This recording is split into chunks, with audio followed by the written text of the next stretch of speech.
Assalamualaikum warahmatullahi wabarakatuh. Kami dari kelompok 1, yaitu Agung, Anin, Dimas, Faraday, Hayal, Mirza, dan Safira, akan menjelaskan kepada kalian analisis kami mengenai novel yang berjudul Hujan. Berikut merupakan biodata dari penulis. Nama Darwis, nama penanya Terelie, lahir di Lahat, Indonesia 21 Mei 1979. Nama orang tua Nursam dan Pasai, pekerjaan sebagai penulis novel dan angkutan. Pendidikannya SDN 2 Kikim Timur, Kabupaten Lahat, SMPN 2 Kikim, Kabupaten Lahat, SMAN 9 Bandar Lampung, dan Fakultas Ekonomi Universitas Indonesia. Nama pasangan Rizky Amelia, nama anak Abdullah Pasai dan Faizah Askia. Berikut merupakan identitas dari novel. Judul buku Hujan, pengarang Terelie, penerbit Gramedia Pustaka Utama, kota terbit Jakarta, terbit Januari 2016. Desain cover Orca Kreatif, tebal halaman 320 halaman, 20 cm, ukuran 13,5 x 20 cm, dan berat buku 500 gram. Berikut merupakan sinopsis dari novel Hujan. Novel Hujan ini berlatar bumi pada tahun 2050. Berawal dari seorang gadis yang bernama Lail yang mendatangi sebuah pusat terapi saraf untuk menghilangkan semua kenangan pahit dalam hidupnya dengan menggunakan sebuah teknologi canggih pada masa itu. Terapi dimulai dengan memindai peta seluruh saraf otak Lail dengan ditemani seorang fasilitator bernama Elia. Lail harus menceritakan kisahnya dengan menjawab pertanyaan Elijah. Terapi tersebut dilakukan di ruangan 4x4 meter kubik yang terlihat didesain terlalu sederhana. Lail adalah seorang remaja berusia 13 tahun yang pada tahun 2042 kehilangan kedua orang tuanya pada saat terjadi gempa bumi yang dahsyat. Beruntunglah ada seorang anak laki-laki yang berusia 2 tahun lebih muda darinya bernama Esok yang menyelamatkannya. Esok pun kehilangan 4 saudara kandungnya dan menyisakan ibunya yang mengalami kelumpuhan akibat gempa. Kisah Esok dan Lail pun bermula setelah bencana terjadi. Mereka harus tinggal di pengungsian hingga kota bisa kembali pulih. Kota itu merupakan kota yang sangat maju dengan perkembangan teknologi canggih yang tersedia di kota itu, baik sebelum gempa terjadi maupun setelahnya. Pada saat itu, kota kembali pulih dengan pengungsian resmi ditutup. Lail dan Esok harus berpisah karena Esok diadopsi oleh wali kota dan Lail tinggal di panti sosial. Perpisahan inilah yang menggambarkan dua anak yang berpisah tetapi di masing-masing tempat. Mereka menjalani kehidupannya dan mengejar mimpi-mimpinya. Di panti sosial, Lail bertemu dengan Mariam yang merupakan teman satu kamarnya hingga suatu hari mereka bersahabat. Mariam adalah sosok seorang remaja yang memiliki selera humor, berjiwa sosial, dan teguh dalam mewujudkan impiannya. Persahabatan mereka digambarkan baik suka maupun duka. Mereka tidak hanya harus sekolah tetapi juga harus menjalani tugas-tugas mereka di panti sosial dan berhadapan dengan ibu panti yang bernama Ibu Suri yang terkenal tegas dan ketus terhadap anak-anak panti. Di panti inilah Lail dan Mariam mengejar cita-citanya hingga mereka beranjak dewasa. Pada suatu hari, Esok membawa Lail mengunjungi stadion. Kemudian dia menyampaikan kepada Lail bahwa sekitar 1 minggu lagi akan diluncurkan kapal raksasa. Dan hanya 10.000 orang yang terpilih secara acak yang dapat menumpangi kapal tersebut. Esok mendapatkan 2 tiket. Wali kota meminta Lail supaya bisa membujuk Esok agar salah satu tiket yang dimilikinya diberikan kepada anaknya yang bernama Claudia. Hingga pada jadwal keberangkatan kapal, Lail mendengar informasi dari istri wali kota bahwa salah satu tiket dari Esok diberikan kepada Claudia. Lail pun beranggapan bahwa Esok pergi bersama Claudia. Lail merasa hatinya seperti tercabik-cabik. Akan tetapi, Claudia sebenarnya tidak pergi bersama Esok, melainkan dengan ibu Esok. Lail langsung memutuskan untuk menghapus ingatannya tentang Esok. Mariam panik dan langsung menyusul Lail untuk menghentikan perbuatannya. Akan tetapi, sudah terlambat. Lail sudah memulai melakukan terapinya. Elijah menjelaskan sekali lagi kepada Lail bahwa melupakan bukan jadi masalahnya, tetapi menerima. Akhirnya Lail selesai melakukan terapi tersebut. Ternyata ingatan Lail tentang Esok dan Mariam tidak ikut terhapus, melainkan menjadi benang biru yang menunjukkan kenangan yang menyenangkan.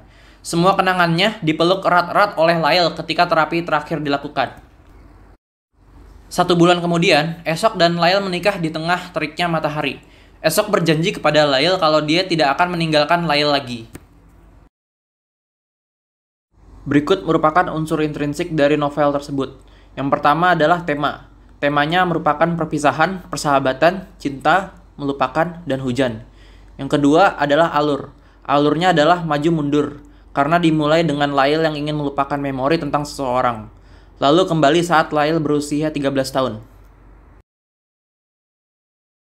Unsur yang ketiga merupakan tokoh dan penokohan. Dari sini dapat dilihat bahwa Elijah merupakan sosok yang ramah, jujur, dan profesional dalam menjalani tugas. Sosok Lyle merupakan seseorang yang dapat menyayangi ibunya, pantang menyerah, rajin, dan suka menolong. Ibu Lyle merupakan seseorang yang sangat peduli dengan anaknya. Ayah Lyle merupakan seorang ayah yang sangat perhatian kepada anaknya. Dan masih banyak lagi tokoh lainnya dengan sifat mereka masing-masing. Unsur yang keempat merupakan latar waktu. Latar waktu yang ditunjukkan adalah pagi, siang, sore, malam. Dan berikut merupakan kutipan dari buku yang menunjukkan latar waktu tersebut. Berikut merupakan unsur intrinsik yang kelima, yaitu latar tempat. Berikut merupakan tempat-tempat yang muncul di dalam cerita buku tersebut. Selain latar tempat, terdapat juga latar suasana, yaitu mengejutkan, panik, tragis, senang, sedih, dan bahagia. Unsur intrinsik yang keenam adalah amanat. Amanat yang pertama merupakan melupakan bukanlah solusi bijak mengatasi kesedihan. Solusi terbaik adalah menerima segalanya agar tidak jadi beban. Yang kedua adalah bijak dalam mengambil keputusan dan jangan terburu-buru. Yang ketiga adalah ikhlas karena semua yang terjadi pasti karena kehendak yang maha kuasa. Yang keempat adalah tolonglah dengan ikhlas orang-orang yang membutuhkan bantuanmu. Dan unsur intrinsik yang terakhir adalah sudut pandang. Sudut pandangnya adalah orang ketiga serba tahu, menggunakan dia, ia, dan nama orang. Sekarang masuk ke unsur ekstrinsik. Unsur ekstrinsik yang pertama adalah latar belakang dari pengarang.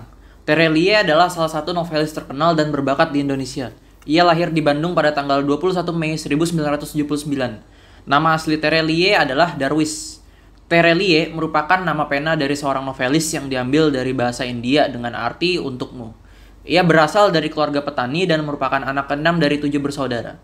Ia menghabiskan masa kecilnya di Lahat, Sumatera Selatan. Saat menempuh pendidikan tinggi, ia merantau ke Tanah Jawa dengan berkuliah di salah satu universitas terbaik, yaitu Universitas Indonesia, dan berkuliah di Fakultas Ekonomi. Ia telah menghasilkan beberapa novel, di antaranya adalah Daun yang Jatuh Tak Pernah Membenci Angin, Hafalan Sholat Delisa, Tentang Kamu, Bidadari-Bidadari Surga, Rembulan Tenggelam di Wajahmu, dan Mimpi-Mimpi Si Patah Hati. Setiap penulis memiliki ciri khas masing-masing yang membedakannya dengan penulis lainnya. Tidak seperti penulis lainnya, Terelie tidak pernah menuliskan biodata seperti kontak, riwayat hidup, dan lainnya. Salah satu perkiraan alasan ia melakukan ini adalah untuk menjaga privasinya. Ciri khas karya-karya yang ditulis oleh Terelie yaitu mengisahkan tentang kesedihan, keharuan, bahkan hingga kematian yang dialami oleh para tokohnya. Selain itu, Terelie juga kerap menggunakan alur maju mundur. Walaupun Terelie adalah seorang laki-laki, namun ia mampu menyelami perasaan dan isi seorang wanita secara mendetail. Tak lupa, latar belakang pendidikan Darwis juga berkontribusi dalam nilai-nilai dan tema karya-karyanya. Hal-hal ini menjelaskan bahwa Terelie merupakan salah satu penulis fiksi profesional dan merupakan hal yang wajar jika tulisannya sering mendapat predikat bestseller. Unsur ekstrinsik yang kedua adalah kondisi masyarakat. Dari kedua kutipan yang tertera tersebut, penulis menggambarkan keadaan masyarakat Indonesia, terutama di kota-kota besar, yang masih menganggap isu lingkungan dan perubahan iklim sebagai hal yang sepele. Penulis juga menggambarkan keadaan politik dunia saat ini di mana pemerintah suatu negara hanya mementingkan kedaulatan negara kekuasaannya tanpa bersimpati terhadap negara lain yang menderita karena terkena imbas dari teknologi, pelanggaran kemanusiaan, bencana alam, dan lain sebagainya. Berikut merupakan nilai ekstrinsik yang ketiga, yaitu nilai-nilai yang diangkat. Nilai pertama adalah nilai sosial. Dari kutipan yang tertera, novel ini mengangkat kehidupan di kota-kota besar di mana mayoritas penduduknya berfokus pada karir pribadi dan terlalu sibuk untuk mengurus hal-hal seperti ikatan sosial, keluarga, isu lingkungan, dan lain-lain. Nilai yang kedua adalah nilai moral. Dari kutipan yang tertera, dalam sifat alaminya, suatu organisme akan berusaha dengan segala cara untuk bisa bertahan, termasuk merusak satu sama lain. Di sisi lain, kita sebagai manusia telah diberikan akal dan sifat kemanusiaan, sehingga seharusnya kita tidak mengedepankan ego dan kepentingan pribadi. tetapi mengutamakan kepentingan bersama untuk bisa bertahan hidup. Selanjutnya ada majas dan ungkapan. Pertama, majas perbandingan atau perumpamaan. Contohnya, umat manusia sejatinya sama seperti virus. Mereka berkembang biak cepat menyedot sumber daya hingga habis. Kemudian tidak ada yang tersisa. Yang kedua, majas perulangan atau anafora. Contohnya, tidak ada yang bisa menghubungi, juga tidak ada yang bisa menghentikan terapi. 3. Majas pertentangan atau hiperbola. Contohnya, bagian bawah tangga darurat mulai runtuh, seperti remah roti yang terlepas dan terus menjalar ke atas. Yang keempat, majas pertautan atau polisindeton. Contohnya, tidak bisa menghabiskan waktu bersama selama seminggu, mengunjungi kolam air mancur, atau teman bermain, atau Century Mall. 5. Ada ungkapan. Contohnya seperti cendawan raksasa, abu itu akan menutupi seluruh permukaan bumi dalam waktu beberapa hari ke depan. Selanjutnya, analisis isi kutipan teks. Nilai budaya. Berdasarkan kutipan dari 2 paragraf di novel ini, pengarang mengatakan bahwa penambahan penduduk dapat membantu masyarakat untuk melanjutkan masanya dengan membantu manusia untuk berkembang di masa yang akan datang. Contoh kalimat, congratulations, selama penduduk bumi kita baru saja mendapat bayi yang ke-10 miliar. Nilai pendidikan berdasarkan kutipan kalimat. Penulis menggambarkan situasi di mana esok dan lain diharuskan menjawab dengan jujur kepada sang marinir agar tercipta situasi yang saling percaya, karena kejujuran adalah suatu yang mempunyai nilai kebenaran atau nilai yang diharapkan yang memberikan kepuasan. Selanjutnya, nilai moral. Pengarang menggambarkan situasi senang dan bimbang menjadi satu. Nilai pendidikan karakter. Pengarang menggambarkan situasi tegang di mana gempa bumi terjadi dan Lyle dengan ibunya sedang berada di kapsul kereta bawah tanah. Selanjutnya, interpretasi pandangan penulis. Menurut kami, nilai yang ingin disampaikan penulis dalam karya ini sudah jelas. Beliau membayangkan kehidupan masa depan di mana manusia berlomba-lomba untuk mempermudah kehidupan dengan menciptakan beragam teknologi yang pada akhirnya akan memuaskan diri mereka sendiri.